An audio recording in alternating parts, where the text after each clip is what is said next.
আসসালামু আলাইকুম, কেমন আছেন? আশা করছি ভালো আছেন। তো আসলে সবাই কিন্তু ভালো নেই, কারণ আমরা এমন একটি দেশে বসবাস করছি যেই দেশে মাত্র 500 টাকার বিনিময়ে মাকে হত্যা করতে পারে সন্তান। এমন একটি দেশে বসবাস করছি মাত্র কয়েক লক্ষ টাকার জন্য 2 বছরের একটি শিশুকে হত্যা করতে পারে। সেই দেশে আমরা বসবাস করছি। তো আজকের ভিডিওতে আমি যেটা বলবো যে এই যে একজন মানুষ, একজন বাংলাদেশি নাগরিক, একজন মায়ের সন্তান,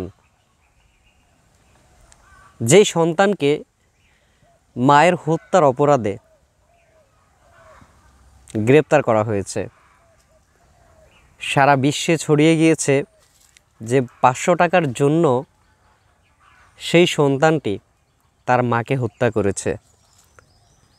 হত্যা করে সে ফ্রিজে ডিপ ফ্রিজে রেখে সে বাসা থেকে বেরিয়ে যায় এবং বিকেলে এসে ঠিক ফিল্মি স্টাইলে বা নাটকীয়ভাবে সে প্রশাসনের লোকদেরকে খবর দেন, তারপরে মায়ের জন্য কান্নাকাটি করেন, তারপর বলেন মাকে কারা যেন হত্যা করেছে। মানে সব কিছুই তিনি প্ল্যানিং মতো করেছেন, যেটা আমাদের মিডিয়াতে প্রচার করা হয়েছে, সাংবাদিকেরা প্রচার করেছে যে সব কিছুই তিনি নাটকের মতো করে তিনি সাজিয়েছেন। মাকে হত্যা করেছেন, করার পরে তিনি ডিপ ফ্রিজে রেখে বেরিয়ে যান এবং সেখান থেকে বাসায় এসে তিনি নাটকীয়ভাবে সবাইকে বলেছেন, তার মায়ের জন্য তিনি কান্না করেছেন এবং বলেছেন যে তার মাকে কারা যেন হত্যা করে ডিপ ফ্রিজে রেখে গিয়েছেন। মানে সাংবাদিকরা বলেছেন যে এগুলো সবই তার নাটক এবং সবই তার সাজানো গল্প। মানে সে নিজেই তার মাকে হত্যা করেছে, হত্যা করার পরে ডিপ ফ্রিজে রেখে সে সাজিয়েছে যে তার মাকে যেন কারা হত্যা করেছে। এটা সাংবাদিকদের কাছে সাজানো গল্প মনে হয়েছে। যাই হোক, এরপরে তাকে গ্রেপ্তার করা হয়েছে, রিমান্ডও সম্ভবত দেয়া হয়েছে। তো এরপরে সবশেষে আসল যে সত্যটি আমরা জেনেছি, সত্যটি হচ্ছে তার মাকে সে হত্যা করেননি। তার মাকে হত্যা করেছে তাদের যে ভাড়াটিয়া যারা বা যেখানে ভাড়া থাকতেন সেখানের মালিক যারা, তারাই তার মাকে হত্যা করেছেন এবং তারাই তার মাকে ডিপ ফ্রিজে রেখে দিয়েছেন। তা এখন প্রশ্ন হচ্ছে যে একজন মানুষ কিভাবে তার মাকে হত্যা করতে পারে, এবং এই যে তার মাকে হত্যা করেছে এটা প্রমাণিত হওয়ার আগে কেন এ ধরনের নিউজগুলো করা হয়েছে।